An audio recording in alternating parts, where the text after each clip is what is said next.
versículo 20 a 21. 20 e 21. João, capítulo 17. João 17, versículo 20 e versículo 21. Jesus Cristo falando, orando por nós. Não rogo somente por estes, mas também por aqueles que vierem a crer, por intermédio das suas palavras, a fim de que todos sejam um, e como és tu, ó Pai, em mim, e eu em ti, também sejam eles em nós, para que o mundo creia que tu me enviaste. Vamos agora para Atos, capítulo 2.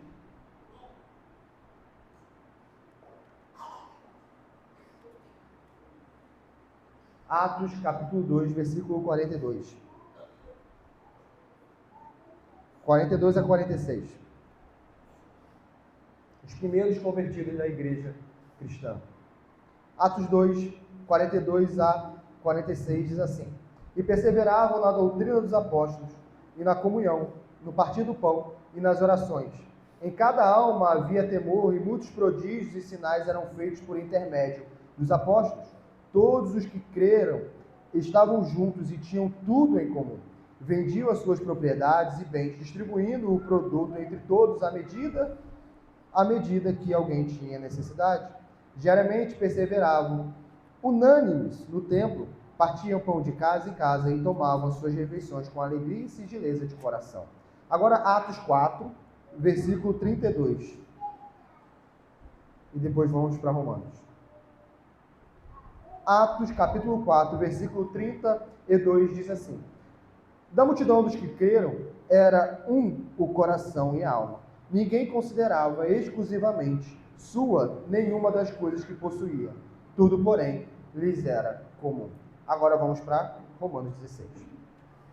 Por que nós fizemos a leitura desses textos?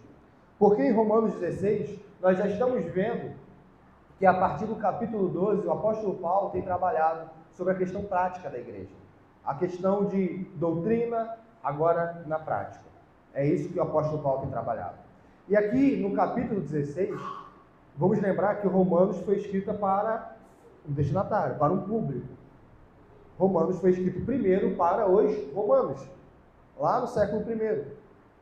E aqui no capítulo 16, nós começamos a ver quem são esses romanos. Essa é uma das belezas do capítulo 16. Porque nós, em nossas leituras particulares, em nossos lares, o que muitas das vezes nós fazemos? Nós lemos a epístola toda dos Romanos, e quando chegamos no capítulo 16, a gente dá uma passada de olho porque tem muito nome. A gente não se atenta muito das coisas que aqui estão.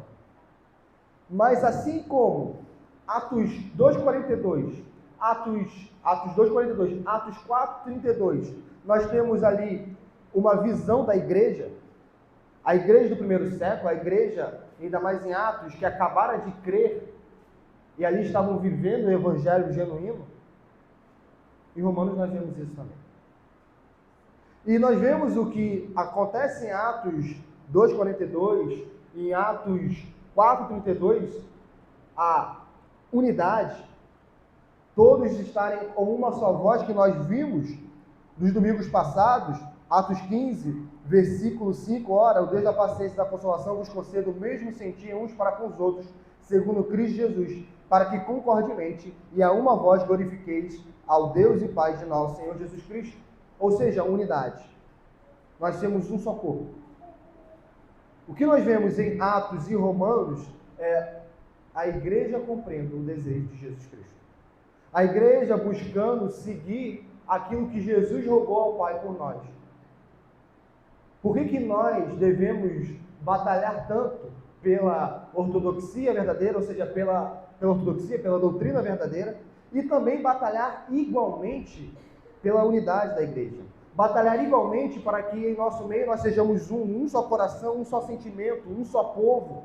Não tenhamos sentimento individualista, mas sejamos cooperadores do reino. Por quê? Porque esse é o desejo do Mestre. Porque esse é o desejo de Jesus Cristo. Porque Jesus Cristo orou para que o povo dele fosse um.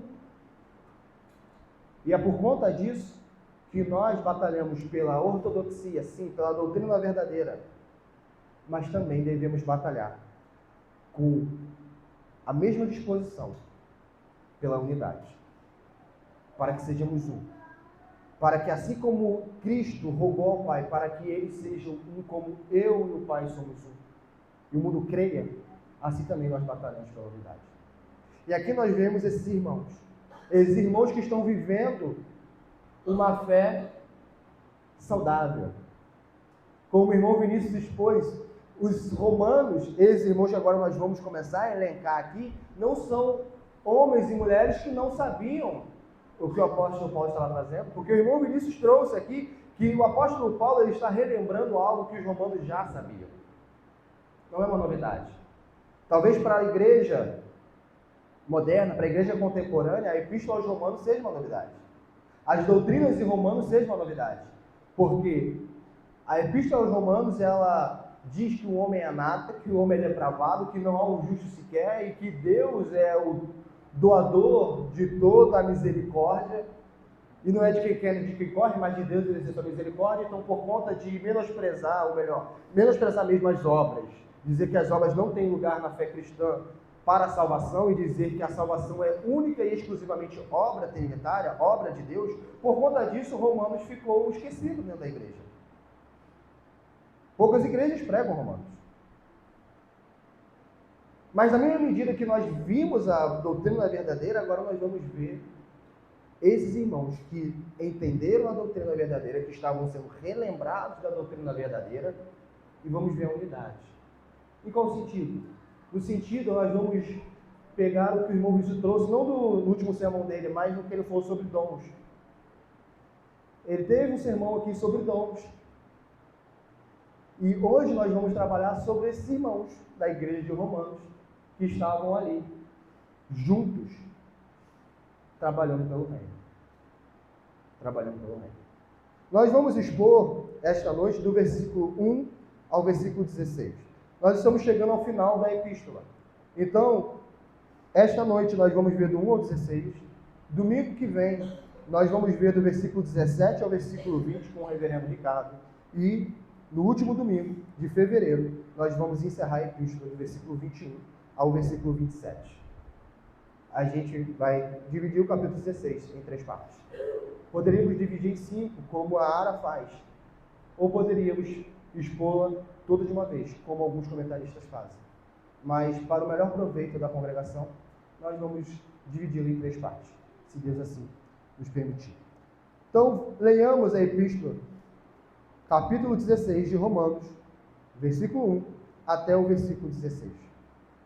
Diz assim a palavra de Deus: recomendo-vos a nossa irmã Febe, que está servindo a igreja de Cencreia, para que a recebais no Senhor como convém aos santos e a ajudeis em tudo o que de vós vier a precisar, porque tem sido protetora de muitos, inclusive de mim.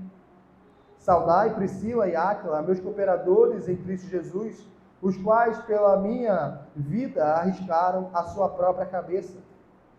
E isto lhes agradeço, não somente eu, mas também todas as igrejas dos gentios.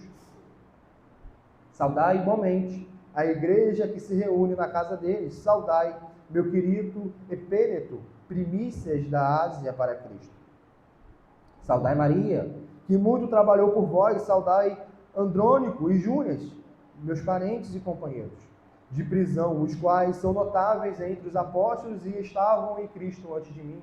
Saudai Ampliato, meu dileto amigo no Senhor. Saudai Urbano, que é nosso cooperador em Cristo, e também meu amado Estaques. Saudai Apeles, aprovado em Cristo. Saudai os da casa de Aristóbulo. Saudai meu parente Herodião. Saudai os da casa de Narciso, que estão no Senhor. Saudai Trifena e Trifosa, as quais trabalhavam no Senhor. Saudai a estimada Pérside, que também muito trabalhou no Senhor. Saudai Rufo, eleito no Senhor, e igualmente a sua mãe, que também tem sido mãe para mim. Saudai Assíncrito, Flegonte, Hermes, Pátrobas, Hermas e os irmãos que se reúnem com eles. Saudai Filólogo, Júlia, Nereu e sua irmã Olimpas. e todos os santos que se reúnem com eles, saudai-vos uns aos outros. Com ósculo são, todas as igrejas de Cristo vos saúdam. Até aqui, meus irmãos. Nós vemos o apóstolo Paulo já no versículo 1, dizendo: recomendo-vos a nossa irmã Febe. Ou seja, essa irmã Febe, ela está indo a Roma. Ele está recomendando a alguém. E alguns comentaristas, muitos comentaristas, vão dizer que possivelmente, e aqui é importante nós trabalharmos uma questão. Algumas coisas que estão aqui, os comentaristas levantam a hipótese através de dedução lógica ou através de um exercício de trabalhar o primeiro século, a história do primeiro século e tudo mais. Tudo bem? E nós não sabemos de fato quem foi que levou a carta até Roma. Mas faz muito sentido, nós, como os comentaristas dizem, nós entendemos que foi essa irmã, a Febe. Porque é ela quem está indo. Ela quem está indo até Roma. E ela não é uma mulher que ela só foi até Roma. Ela é uma mulher que tem servido à igreja. Ela é uma mulher que tem se dedicado à igreja. Ela é uma mulher que ajudou o próprio apóstolo Paulo, como ele diz, porque tem sido protetora de muitos e de mim, inclusive. Essa irmã é uma irmã que é dedicada ao Senhor. É uma irmã que ela é operosa no Senhor. E muitos vão dizer que essa irmã possivelmente é semelhante a Lídia em Filipos. Por quê? Porque ela aqui está recebendo o título ou a palavra aqui que caracteriza suas obras de ser protetora, ou alguém que hospeda, auxiliadora. Assim como Lídia foi em Filipos. Então, alguns vão advogar de que essa irmã, Febe, é uma mulher de posse. É uma irmã abastada. E é bem possível que ela estivesse indo para Roma, não somente para ir à igreja, mas também para resolver alguma coisa em Roma. E o apóstolo Paulo usa ela como destinatária, como mediadora, como a mensageira, levando a carta. Essa é uma hipótese válida. Mas aquilo que é mais importante aqui nesse texto é o que o apóstolo, para a gente, no sentido de nós não nos afiarmos nas hipóteses, é nós vermos que a Febe está recebendo aqui o título de diaconia. A palavra que é de servindo, a palavra grega é diaconia. Então, a gente poderia ler: recomendo-vos a nossa irmã Febe, que está como diaconisa, alguns vão traduzir assim, como diaconiza a igreja de Cencreia. Alguns irmãos vão traduzir dessa maneira. E então, algumas alas do cristianismo pegam esse texto aqui para validar de que existe diaconisa dentro da Bíblia. Contudo, nós vamos ter um problema de interpretação bíblica. Vamos para o versículo 7. Saudai Andrônico e Júnias, meus parentes e companheiros de prisão, quais são notáveis entre os apóstolos. Não somente eles recebem os títulos de apóstolos, mais pessoas recebem o título de apóstolo lá em 1 Coríntios. O que nós queremos dizer com isso? Não é porque alguém recebe uma palavra apóstolo ou diáconos que essa pessoa tem um título. O que significa diácono? O que significa a palavra grega diaconia? Diaconia significa serviço. Diaconia significa serviço. E dentro da igreja cristã, todos nós somos chamados a sermos diáconos. Nós não somos chamados a ficar desfrutando apenas da igreja como um mero espetáculo. Deixa que aqueles que têm título assim o façam. Eu não tenho título, eu não sou oficial, eu não fui chamado para nada, então eu sento no meu banco e só presto atenção no culto. Esse não é o espírito, é esse que a gente vai ver em Romanos. Uma igreja que coopera, uma igreja que trabalha. Então, o título de diaconia é um título que todo cristão recebe, mas no sentido de ser alguém que serve. Assim como todo cristão, ele participa do ID apostólico. Todo cristão, no sentido conotativo, ele é, ou deveria ser, um apóstolo em qual sentido? De ser mensageiro. Apóstolo significa mensageiro. É isso que significa a palavra apóstolo. Isso significa. Nós deveríamos ser anunciadores do Evangelho. Nós deveríamos ser pessoas que têm o coração em chamas pelo Evangelho. Nós deveríamos ser pessoas que têm o coração em chamas por servir. Por quê? Porque o mesmo título que a irmã Febe recebe aqui, Cristo também recebera no versículo 8 do capítulo 15. Digo, pois, que Cristo foi constituído ministro da circuncisão. Ministro aqui é diaconia também. Servo da circuncisão. Então, assim como nós não acreditamos que Cristo Jesus tem o título em si de diácono, Jesus Cristo não tem o título de diácono, porque isso é anacronismo, porque a diaconia foi instituída depois da ascensão de Cristo. A diaconia foi instituída depois da ascensão de Cristo. Portanto, também, nós não temos base bíblica. Esse texto não é base bíblica para termos diaconisa no seio da igreja. Não temos. Porque, mais uma vez, se Febe, ela pode ser, só por esse texto, diaconisa, e, portanto, pode existir diaconisa no nosso meio, até hoje, logo também, nós vamos dizer que o apostolado não cessou. Nós vamos dizer que existem apóstolos até hoje, porque esse título não foi restrito apenas aos 12. E longe de nós afirmarmos tal loucura. O último apóstolo chamado foi o apóstolo Paulo. O último apóstolo vivo foi o apóstolo João. E depois que esses homens morreram, não tem mais apóstolo. Não tem. Eles são o fundamento da igreja, junto dos profetas. E a diaconia é algo que todos nós deveríamos praticar. Todos nós. E claro, aqueles que forem chamados para esse ofício, se esmerar muito mais. Muito mais. É claro que interpretar a diaconia aqui é um equívoco teológico. Não chega a ser uma heresia, mas é um equívoco. A gente não pode afirmar isso. Esse texto aqui está apenas falando que essa irmã Febe, ela deveria ser recebida porque ela tem sido serva do Senhor. É isso. O apóstolo Paulo, quando a gente vai estudar um texto, a gente tem que estudar um texto pelo qual é a intenção do apóstolo. A intenção do apóstolo aqui não é um tratado sobre ofícios da igreja. A intenção do apóstolo qual é? Recomendar uma irmã, que ele a caracteriza como alguém que tem servido à igreja, e sempre é. Por quê? Porque quando uma irmã estrangeira chega até Roma, Roma é uma cidade que recebe muito estrangeiro.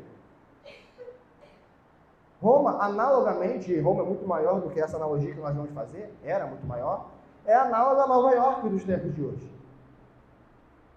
Quem vai a Nova York vê pessoas de tudo e qualquer etnia, raça, nação. Assim como era Atenas na Grécia Antiga. Assim também em Roma, existiam pessoas de vários lugares que iam até Roma e a igreja, ela era instada a receber todos os irmãos na fé, mas para isso também a igreja tinha sabedoria e ela precisava saber de onde esse irmão vinha. Não achemos como algumas igrejas corrompem o texto bíblico e recebem pessoas que jamais viram e colocam a sua família exposta a perigo. Porque dizem que o homem chegou na cidade sendo profeta do Senhor e tem que se hospedar. Geralmente, a igreja do primeiro século existiam referenciais. É por isso que o apóstolo Paulo manda cartas recomendando pessoas. Nós temos que somente hoje existiam homens maus. nós devemos ser simples, mas nós também devemos ser prudentes. É por isso que muitas igrejas, ou muitos irmãos, também acabam se frustrando com a igreja. Porque, com o coração sincero, mas sem a sabedoria de Deus, sem a sabedoria bíblica, mas apenas com o coração sincero, eles hospedam pessoas com caráter dúbio, com um caráter que, se a conhecessem, não fariam isso. Então hospedam um homem que é servo de Deus e depois percebem que esse homem que se diz servo de Deus, na verdade, está adulterando com a esposa do irmão que hospedou. Isso não é poucos os casos. E vice-versa. Nós devemos ser hospitaleiros, mas a nossa hospitalidade é por prudência cristã. Quem conhece esse irmão? Esse que se diz irmão veio da onde? Qual é a igreja? Ah, é uma igreja de São Paulo. Quem é o pastor dele? Vou ligar o pastor dele. Ele é daí mesmo? Qual que é o antecedente dele? Se não tem essa prova do caráter da pessoa, é melhor que a gente hospede essa pessoa, se for possível, numa pousada, em algum lugar que nós não coloquemos a vida da nossa família em risco. E nem a moralidade do nosso lar em risco. Devemos ter prudência. O homem mau não está apenas fora da igreja, o homem mau está no seio da igreja. O homem mau também está dentro do povo de Deus, infelizmente. E ai dele, porque no dia do juízo, Deus requererá as maldades que ele fez. E Deus o punirá, como o irmão Vinícius leu, na parte de contenção. Pois bem, essa irmã Febe, ela está servindo a igreja de Cencreia, ela é uma irmã que é dedicada, e o apóstolo Paulo recomenda essa irmã para que os romanos recebam ela como convém a santos. Ou seja, meus irmãos, essa irmã Febe não é uma pessoa qualquer que está passando por Roma. Ela não é mais uma estrangeira que está chegando a Roma. Não, essa irmã, ela é nossa irmã. Por isso que no versículo 16, logo no comecinho, ele não fala minha irmã ou a sua irmã, é nossa. Logo nós vemos também que a igreja de Cristo, ela extrapola a igreja local. A igreja de Cristo extrapola a igreja local. E a nossa congregação, mais do que ninguém, podemos dizer que nós sabemos isso. Nós fomos abraçados por uma igreja de São Paulo. Nós fomos hospedados por um pastor de São Paulo. Foi São Paulo que plantou aqui.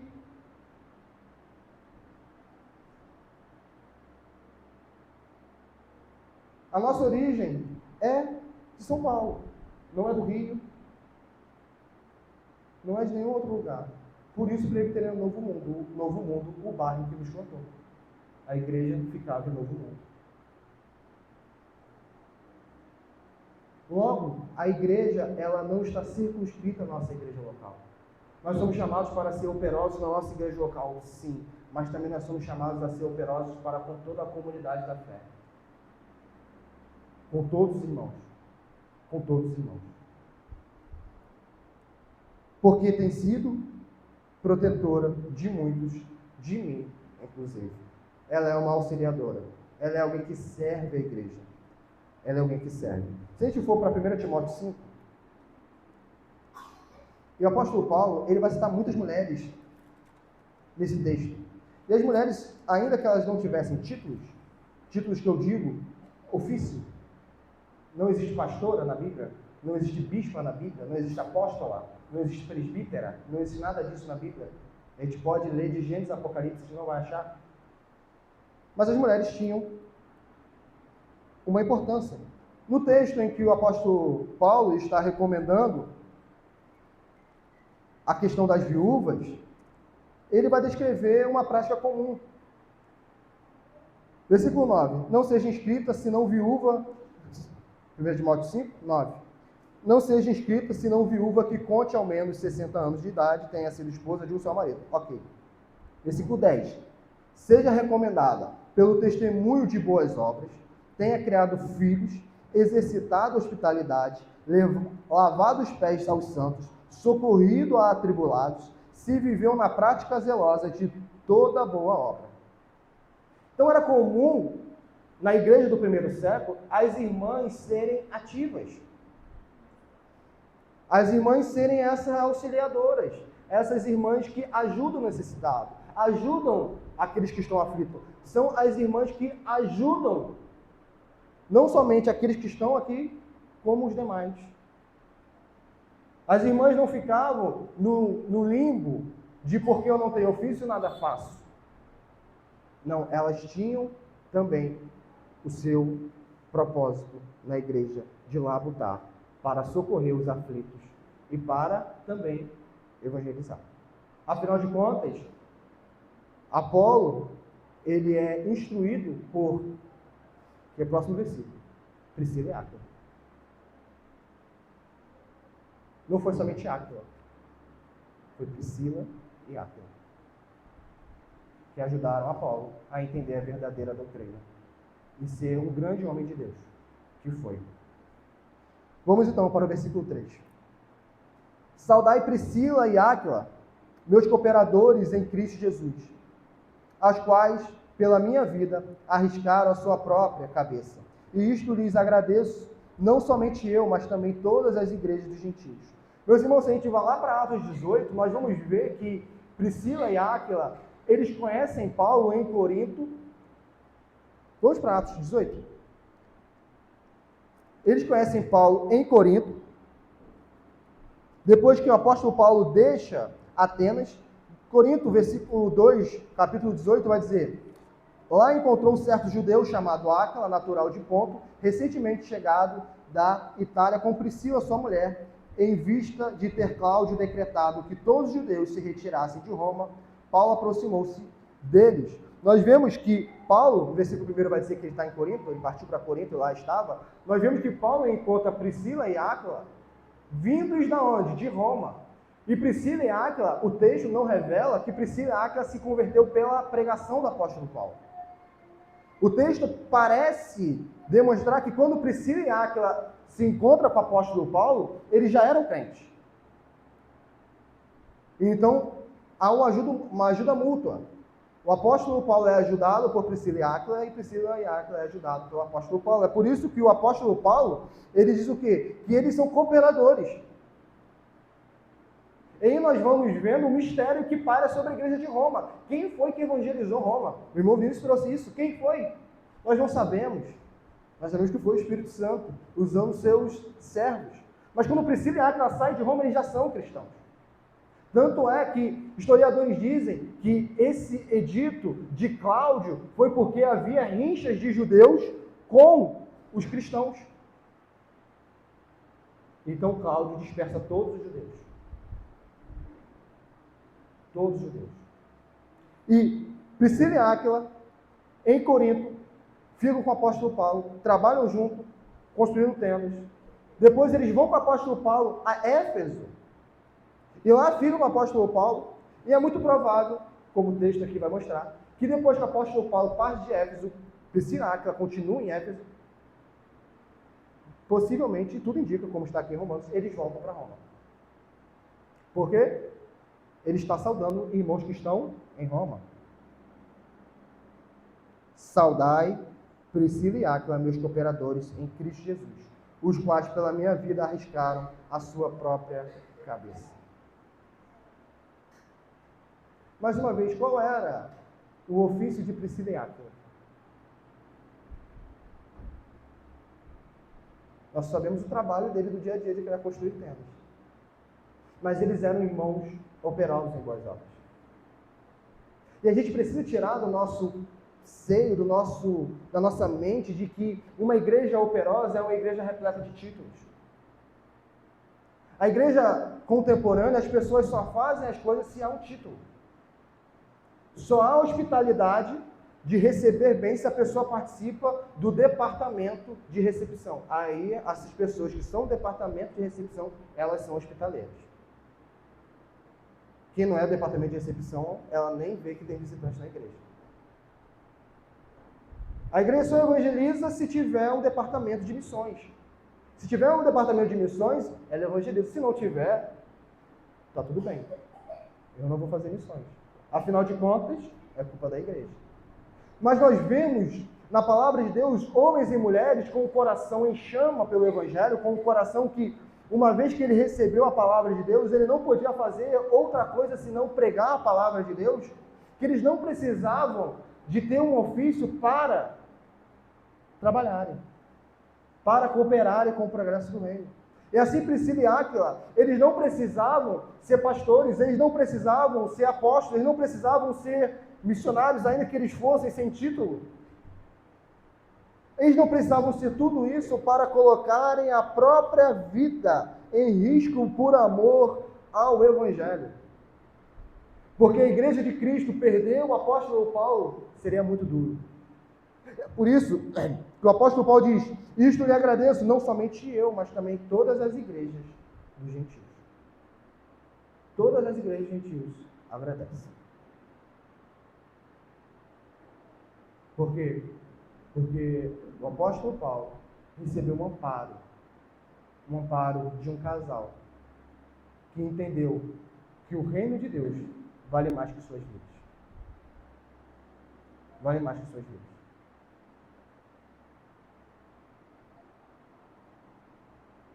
Saudai igualmente a igreja que se reúne na casa deles. Eles não apenas eram cooperadores com o apóstolo Paulo, eles eram hospitaleiros. Eles eram hospitaleiros. A igreja se reunia na casa de Áquila e de Priscila. E nós vemos onde Priscila e Áquila vão, eles são operosos. Porque a operosidade deles não está ligada a relacionamentos momentâneos da igreja local. Momentâneos, circunstanciais. É porque essa igreja local eu me sinto bem, então aqui eu sou operoso. Se eu for uma outra igreja local, eu não me sinto tão confortável, então eu não sou tão operoso. Não, o apóstolo está mostrando aqui que esses irmãos, onde quer que eles fossem, eles eram operosos. Onde quer que eles passassem, lá eles estavam para servir. Lá eles estavam para receber. Lá eles estavam para serem hospitaleiros. Lá eles estavam para ser agentes do progresso do reino de Cristo Jesus. Esse casal deveria ser um casal exemplo dentro da igreja, em que não há rincha, em que a esposa não precisa arrastar o marido para a igreja e o marido não precisa arrastar a esposa para a igreja, em que os dois estão no mesmo propósito, os dois estão juntos caminhando para a cidade celestial. Nem sempre nós temos esse privilégio, mas nós devemos lutar para que nós sejamos o cônjuge que dá ânimo, o cônjuge que fortalece, não o cônjuge que precisa a todo momento ser animado para ir no culto à noite. Porque se não falar, tem culto 7 horas, vai ficar deitado no sofá vendo TV.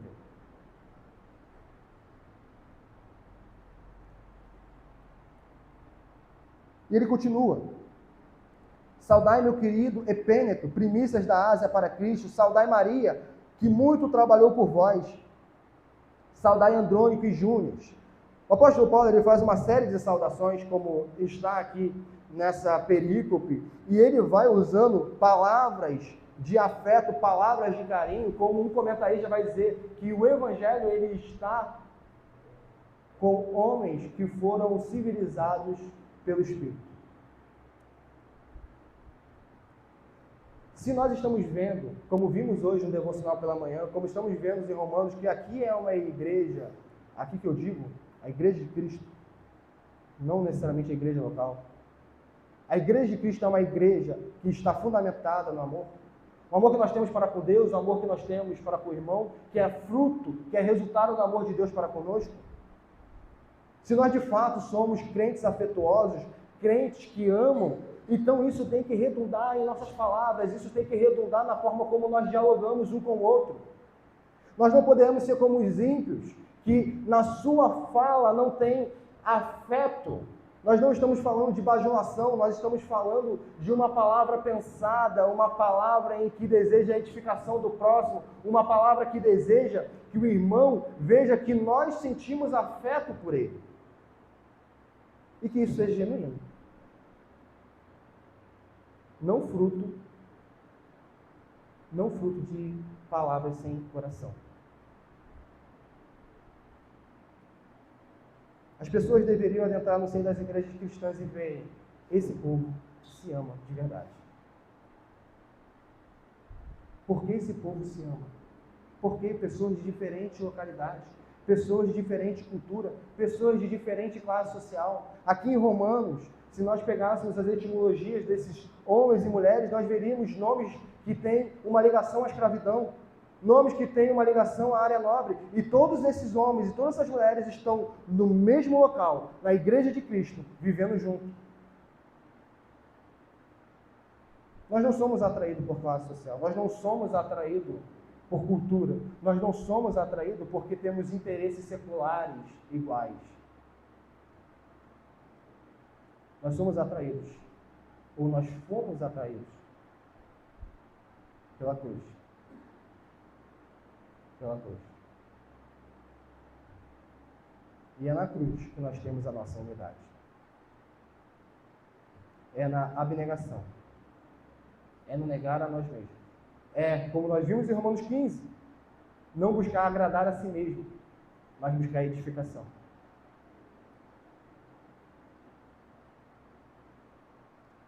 E o apóstolo Paulo vem soltando palavras de afeto. Meu querido Epêneto, primícias da Ásia para Cristo, ou seja, esse homem foi um dos primeiros a se converter. Nós temos saudai Maria, muito trabalhou por vós, saudai Andrônico e Júnias, meus parentes e companheiros. Parente aqui pode ser parente do apóstolo Paulo, sanguíneo. Mas alguns comentaristas vão levantar uma hipótese interessante de que pode ser apenas um termo, porque em grego pode significar também meu compatriota. Ou seja, esses homens são judeus, são da mesma terra do apóstolo Paulo. Então, há uma probabilidade de o que aqui é traduzido como parente pode ser também compatriota na nação de Israel. Judeus da dispersão. Pode ser. Porque nós vamos ver esse termo não somente a Andrônico e Júnias, mas a outros também. E ele fala, meus parentes, ou meus compatriotas e companheiros de prisão, os quais são notáveis entre os apóstolos e estavam em Cristo antes de mim. Andrônico e Júnias, à primeira vista, a tradução dos nomes gregos parece ser marido e mulher. Parece que Andrônico é um homem e Júnias é uma mulher. Mas, mais uma vez, isso não pode ser afirmado com certeza. Na verdade, há um indício muito maior de que Júnias seja um nome masculino, em grego. Então, é provável de que Andrônico e Júnias sejam dois homens. Não sejam um casal. E esses dois homens ficaram presos em algum momento da caminhada cristã, junto do apóstolo Paulo. E também não foram convertidos pelo apóstolo Paulo. Eles foram companheiros de prisão do apóstolo Paulo. Os quais são notáveis entre os apóstolos. Por que eles não foram convertidos pelo apóstolo Paulo? Porque eles estavam em Cristo antes do apóstolo. Antes do apóstolo Paulo, eles já estavam em Cristo. E entre os apóstolos nós já falamos, não é que eles sejam de fato apóstolos. Eles não são de fato apóstolos. Eles são pessoas que estão ali no ciclo apostólico, labutando pelo Evangelho. Mas eles não têm o título apóstolos. Só houve 12 apóstolos, 13 com o apóstolo Paulo.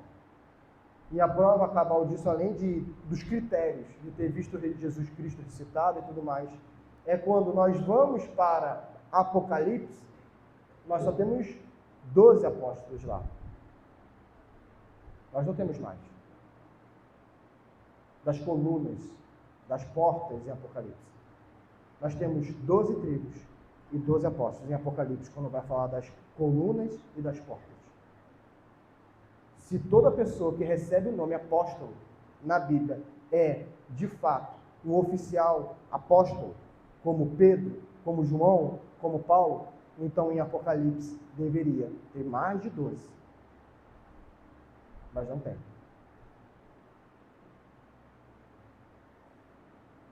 Não é tão fácil assim a gente achar que, porque tem uma palavra aqui, então eu já concluo que eles são apóstolos. Interpretação bíblica tem que ir mais profundo do que isso. É comparando textos. Porque se eu não comparo o texto, eu me contradigo quando nós vamos para Apocalipse.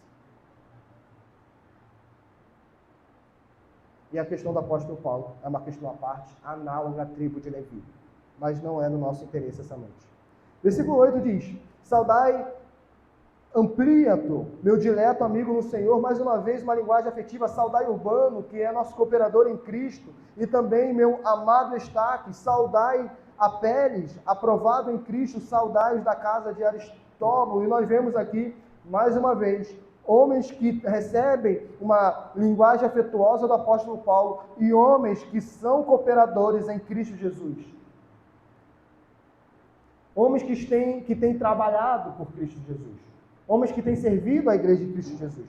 E esse Aristóbulo aqui é possivelmente algum nobre da época em que ele não era cristão, mas os seus servos eram cristãos. Ou alguém que o servia na sua casa era cristão.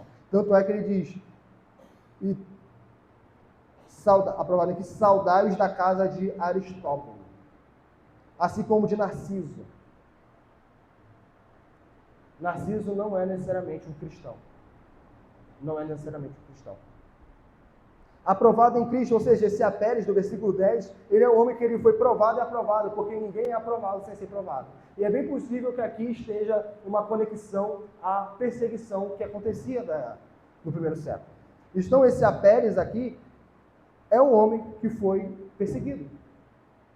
E é essa característica de Romanos, dos romanos, melhor dizendo. São homens que cooperam, homens afetuosos, homens e mulheres hospitaleiros, homens e mulheres que arriscam a sua vida, homens e mulheres que têm como intento o progresso do reino de Cristo. Essa é a oração do Pai Nosso. Venha o teu reino. Se é venha o teu reino, isso está implicando que nós vamos ser homens e mulheres que estão anunciando o reino de Deus. Nós não podemos orar, venha o teu reino, e sermos preguiçosos.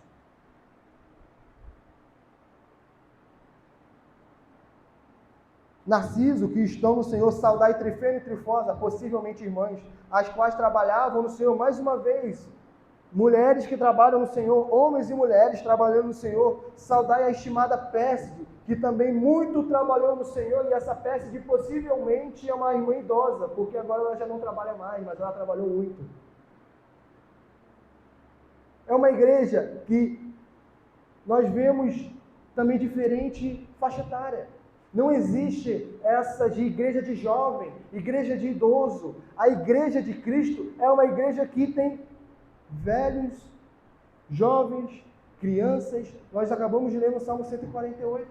Todos esses têm que louvar o Senhor. O Senhor deseja que nós, independente da nossa faixa etária, independente da nossa cultura, independente do nosso nível intelectual, todos nós sejamos um em Cristo. E para isso, recapitulemos Romanos 15. Precisa haver uma abnegação. Precisa haver um não agradar a si mesmo. Não agradar a si mesmo. Romanos é uma epístola consecutiva. Nós não podemos chegar em Romanos 16 e esquecer o capítulo 15.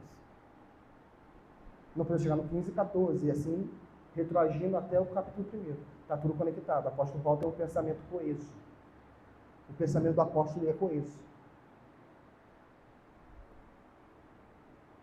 Nós vemos uma irmã que possivelmente tinha trabalhado muito no Senhor.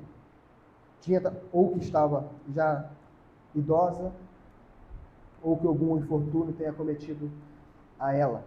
Versículo 13, saudai Rufo.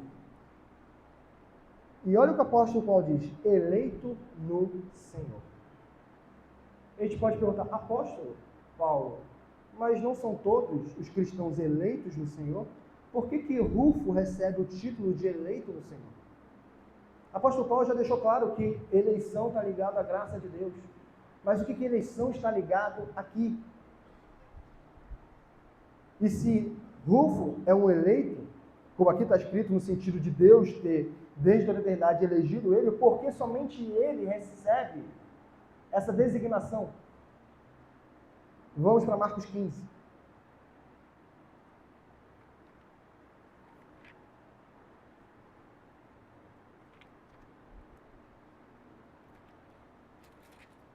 Marcos capítulo 15.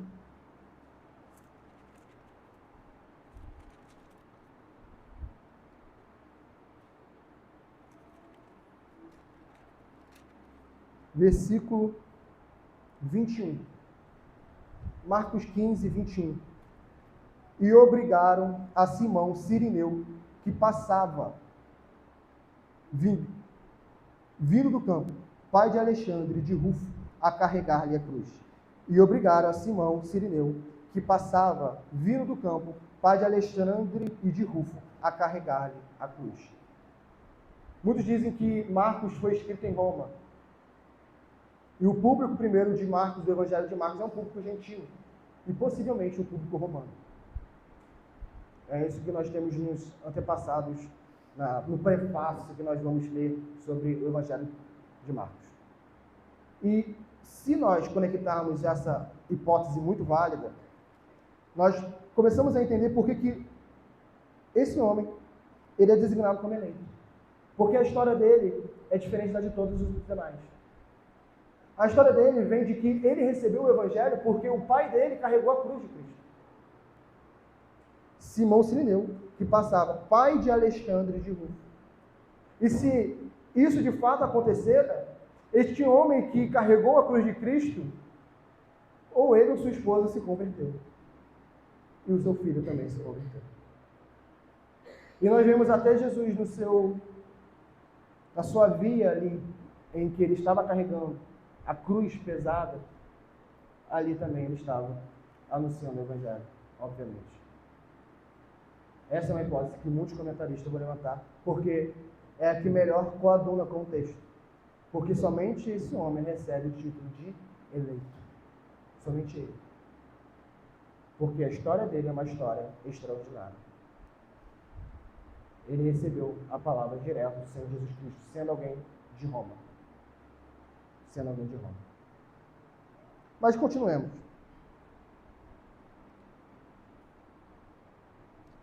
Igualmente a sua mãe, que também tem sido mãe para mim. E mais uma vez, se nós vamos levar ao pé da letra que Febe é diaconisa, porque ela recebe o título de diáconas, aí a gente vai ter que levar ao pé da letra que a mãe de Rufo é de fato mãe do apóstolo Paulo. Isso não faz sentido. A gente vai levar ao pé da letra tudo? Não. Não tem como a gente levar isso ao pé da letra. É uma irmã que ajudou demais o apóstolo Paulo. Que assim como essa irmã cuidou do seu filho, de Rufo, ela também é uma irmã que dispensou cuidado ao apóstolo Paulo. E por isso o apóstolo Paulo diz que essa mulher que é mãe de Rufo, esse eleito, também tem sido mãe para mim. O apóstolo Paulo, ele não é aquele homem que muitas vezes, aquele homem ímpio, que está no seio da igreja, que fala o que eu digo, mas não faço o que eu faço. Quando ele pede para Timóteo tratar as mais velhas como se fossem mãe, o apóstolo Paulo também faz isso. Ao respeito. Onde há amor, há respeito. Se não há respeito, dificilmente haverá amor. Saudai Assíncrito, Flegonte, Hermes, Pátrobas, Hermas e os irmãos que se reúnem com ele. Saudai Filólogos, Júlia, Nereu, sua irmã, Olimpas e todos os santos que se reúnem com ele. Saudai-vos uns aos outros com ósculo santo. Ósculo aqui é beijo. Saudai uns aos outros com ósculo santo. Aqui é um beijo santo. E essa é uma prática do Oriente Antigo, e é uma prática que foi firmada na igreja do segundo século. A igreja do segundo século, ela também praticava o ósculo santo. Mas como ele não é um beijo comum, ele tem essa designação santo. Por exemplo, Justino Mártir, ele vai dizer que na igreja dele, o ósculo santo era praticado entre pessoas do mesmo sexo. Os homens se beijavam, e aqui entendo o beijo oriental, tudo bem? Não é o beijo que é no rosto, é esse beijo que está aqui dizendo, é o beijo do Oriente, como até hoje, muitas práticas de judeu, pessoas do Oriente são assim. Então, homens beijavam homens e mulheres beijavam as mulheres, nessa saudação, nesse ósculo santo. Essa era a prática. Essa era a prática.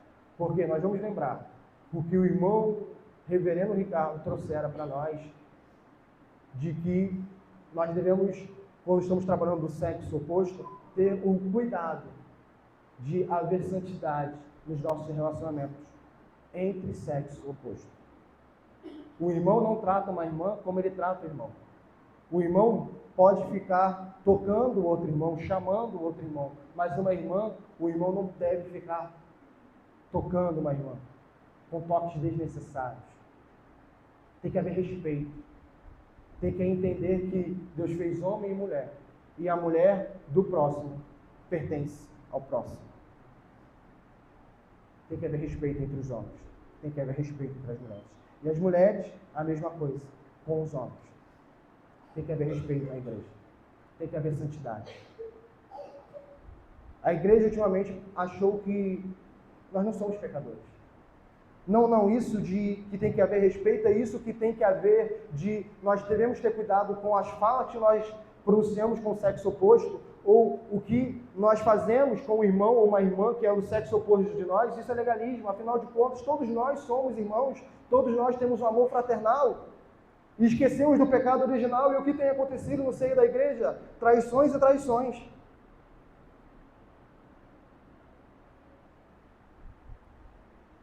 Nós ainda não estamos glorificados. Se não existe a possibilidade de haver traição no seio da igreja, então a gente rasga o 10º mandamento. Não cobiçarás a mulher do teu próximo. E quem é o próximo? O 10º mandamento para o judeu, alguém dentro da aliança. Não era uma mulher babilônica. Não é uma mulher síria. Não é uma mulher de outra nação. É dentro da aliança. Então, infelizmente, existe cobiça dentro da igreja.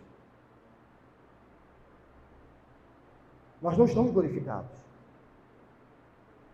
Existe cobiça.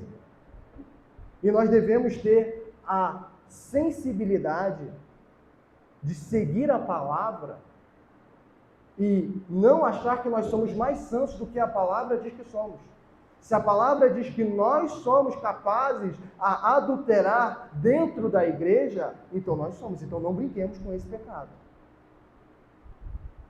Não brinquemos. Porque muitas igrejas têm esse escândalo entre o seio. Muitas igrejas. Nós podemos quebrar do 1º ao 10º. Ninguém está livre de quebrar o 10º mandamento, o de cobiçar a mulher do próximo.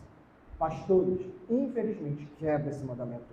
E muitos pastores adulteram com as ovelhas de Cristo. Muitos pastores. E muitos membros.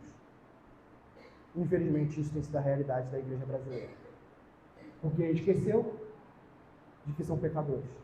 Esqueceu de que quando a lei foi escrita para pecadores, se a lei diz que a gente não deve cobiçar, é porque a gente tem uma predisposição de cobiçar.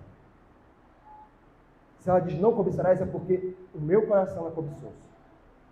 Se ela diz não adulterarás, é porque nós temos uma predisposição de adulterar.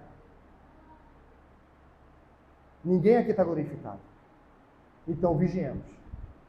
Vigiemos nos nossos relacionamentos dentro da igreja. E, obviamente, fora da igreja também.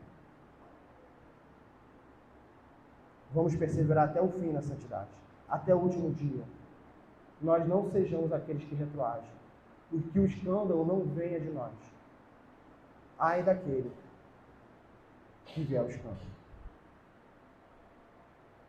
Seguindo. Saudai uns aos outros com o ósculo santo. Esse beijo santo, que Justino Mártir, se eu não me engano, ele vai dizer como era, como nós dissemos aqui. E algumas igrejas, durante a história, por não seguirem o critério de santidade, corromperam isso aqui. Mas aqui não é E mais uma vez, importante regra interpretativa. Isso aqui é uma saudação, isso aqui não é uma prescrição. O princípio tem que ser mantido, mas a forma não é necessária. Qual é o princípio? O princípio é que demonstrem-se afetos mutuamente. É esse o princípio. Como que nós demonstramos afetos hoje em dia? Com um aperto de mão, um abraço. A nossa cultura é assim que a gente mantém o afeto. Assim que a gente demonstra o afeto. Se a gente tivesse uma cultura que o afeto era demonstrado com beijo, assim o faríamos. Mas essa não é a nossa cultura. Aqui não é uma prescrição, não há uma norma. Uma norma de que façam isso. Ele está saudando com o costume. Saudai-vos uns aos outros. Qual é a saudação que eu estou falando? A saudação que eu estou falando é com o ósculo santo, é uma saudação íntima, um afeto íntimo. E se alguém quiser cumprir isso, pode cumprir, desde que seja com o mesmo sexo. Os irmãos são livres, desde que o irmão também aceite, né? Todas as igrejas de Cristo vos saúdam. Todas as igrejas de Cristo vos saúdam. Então, Roma, ela é uma igreja que ela tinha uma fama já reconhecida entre as igrejas do primeiro século. Ela já tinha essa fama. Ela era uma igreja que o apóstolo Paulo já havia falado de que a santidade, a operosidade nas boas obras era notável entre os cristãos. E agora o apóstolo Paulo, o apóstolo dos gentios, ele está falando que todas as igrejas saúdam os romanos. E nós vemos isso, se nós formos ler todo o Novo Testamento, nós não vemos igrejas isoladas. Nós vemos igrejas que estão conectadas, igrejas que têm o mesmo Senhor, igrejas que entendem que nós aqui em Cabo Frio, nós somos irmãos dos que estão em São Pedro, nossa igreja mãe, nós somos irmãos daqueles que estão em Limeira, a igreja que nos plantou, nós somos irmãos da igreja que está no Rio de Janeiro, que nos ajudou, a igreja de Irajá, é Irajá? A igreja de Irajá, do reverendo Oreb. Nós somos irmãos da igreja de Orlando, onde nosso reverendo Sami, que plantou a igreja, está pastoreando. Nós somos irmãos de homens e mulheres que nós não conhecemos, mas nós somos irmãos. Nós somos irmãos de pessoas de infinitas culturas, de várias localidades. Nós somos irmãos. E quando chegarmos aos céus, nós vamos ver o numeroso povo de irmãos que Cristo redimiu para nós. Então, dentro do seio da igreja já não existe aquele que já não tem mais família. Dentro da igreja não precisa haver o solitário, não precisa haver dentro da igreja o marginalizado, porque dentro da igreja existe uma família. Dentro da igreja todos têm o mesmo Pai, todos têm o mesmo Espírito. Nós somos um. Nós somos um, meus irmãos. Então nós não precisamos lutar as batalhas da vida sozinhos. Nós não precisamos ficar reclusos em nossos quartos sem conseguir levantar durante a noite ou durante o dia, porque nós temos irmãos. Nós não precisamos enfrentar sozinhos problemas, porque temos alguém que nos ajudará, seja com oração, seja com o braço estendido. Nós não estamos sozinhos. Não estamos. Mas isso é uma realidade quando a igreja é operosa, como a igreja de Romanos. Quando a igreja é operosa, como a igreja de Atos.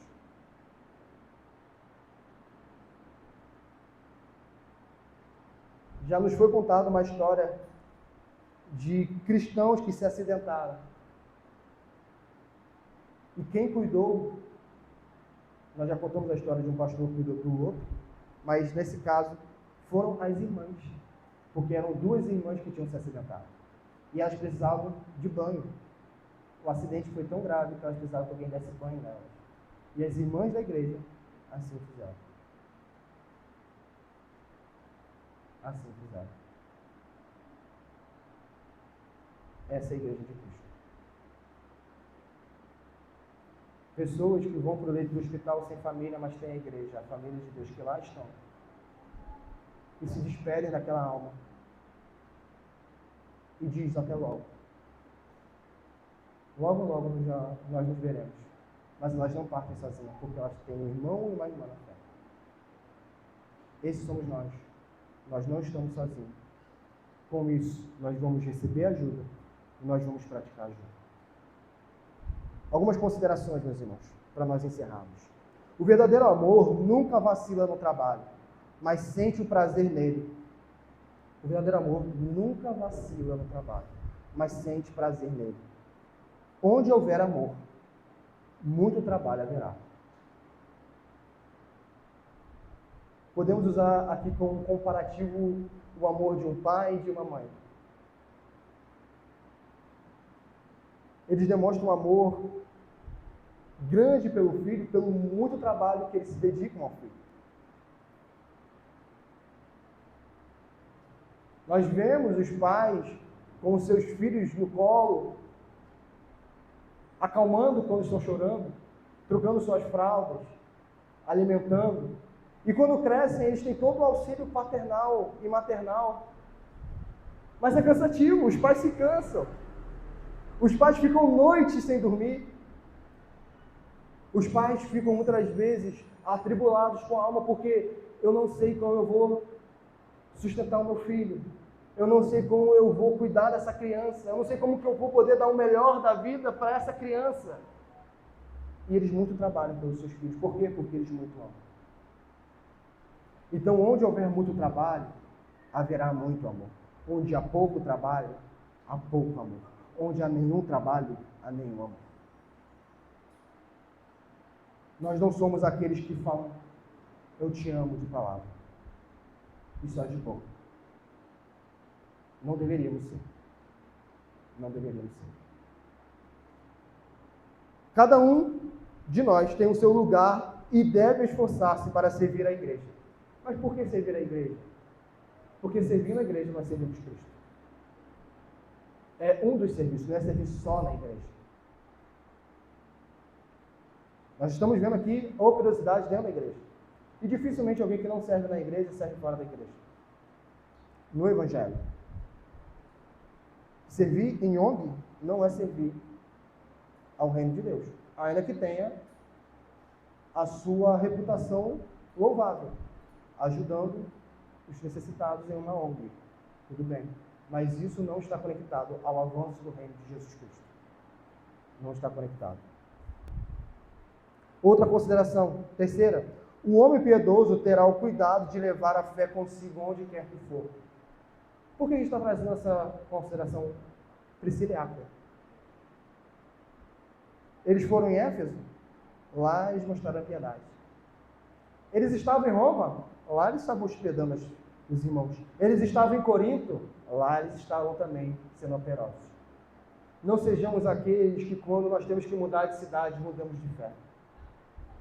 Quando nós mudamos de cidade, acabou o nosso trabalho, acabou a labuta pela fé.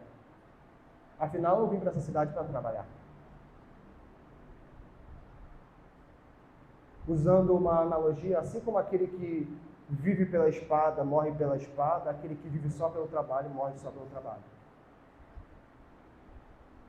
Nós não somos aqueles que vamos para o túmulo porque trabalhamos para ganhar muito dinheiro. Nós somos aqueles que vão para o túmulo sabendo que a minha vida foi lucro, porque eu dediquei até a última gota de suor, até o meu último sangue, até o meu último fôlego de vida, a algo que tem valor eterno. O meu trabalho é um trabalho para o eterno. O meu trabalho, ele não vai cessar os seus frutos quando eu morrer. Porque servimos a Cristo. Se trabalhamos apenas para essa terra, saibamos. Na sua empresa você pode ser substituído e você vai ser substituído. No seu local público, se você morrer hoje, amanhã vai ter alguém no seu lugar. Até mesmo as nossas famílias, de certa maneira, nos substituem na geração dos dias. E vamos passar. E tudo ficará. A sua casa vai ficar. Seu carro ficará. A sua conta poupança vai ficar. Os seus investimentos vão ficar. Tudo ficará. Mas quem investe no reino, ele teve uma recompensa eterna.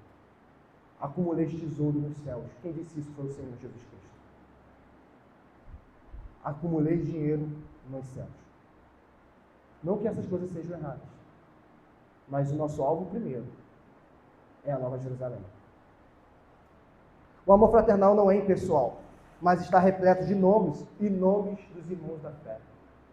É uma necessidade eu conhecer os irmãos, pelo nome.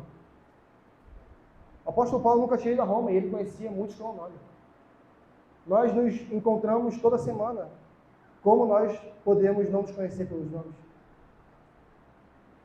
Dá trabalho gravar nome? Dá. Mas quem muito trabalha, muito ama. Quem pouco trabalha, pouco ama. Quem nada trabalha, nada ama. Nós somos uma congregação pequena. Nós não estamos falando para gravar o nome de 300 pessoas. Que nós venhamos a saber. E que quando vem um visitante, saibamos o nome dele. E o nome dela. O amor, carinho, ternura e sinceras palavras regem o relacionamento dos crentes. Que as nossas palavras sejam afetuosas. Que as nossas palavras sejam de amor e de ternura.